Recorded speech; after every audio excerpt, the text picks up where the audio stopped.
Kahim na le, tlay na umid, dermang setan katang sua. Atira azong, lam tuang zao nuang ye.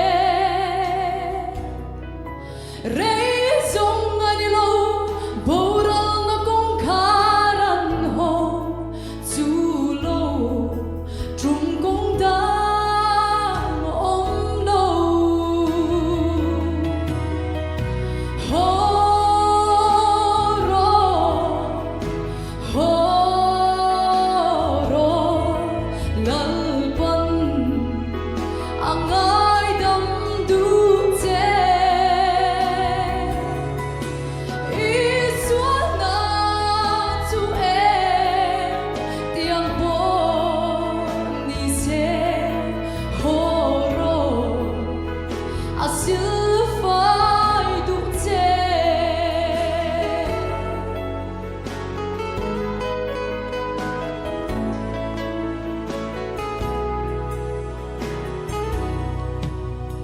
Khovel hiam nay buat na aso ma se tay di a silo dam ta kan lia khamwan thu ta tong lo vi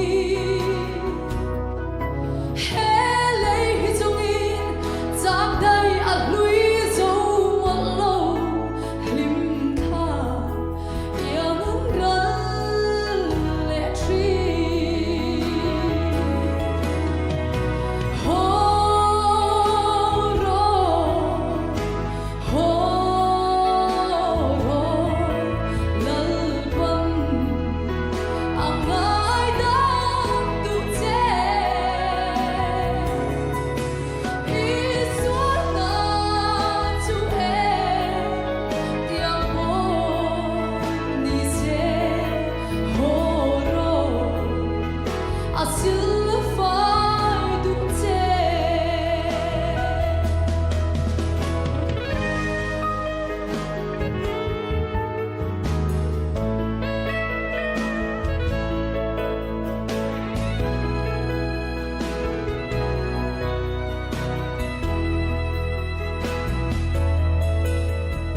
Ko una eng huna nge koi huna nge I me ne bundu one ngutiang chon rua lo ka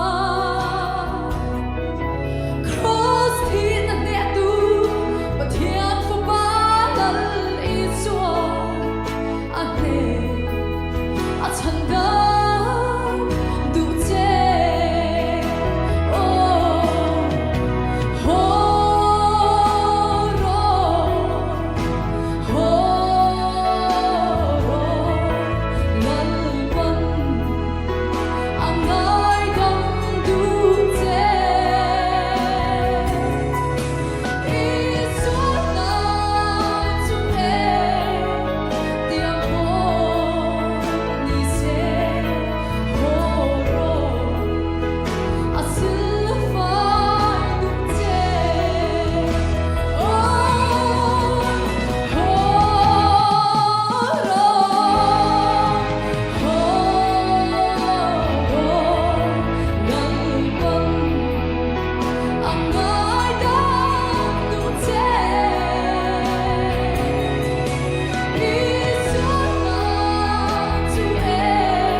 Dehlal pan man somro se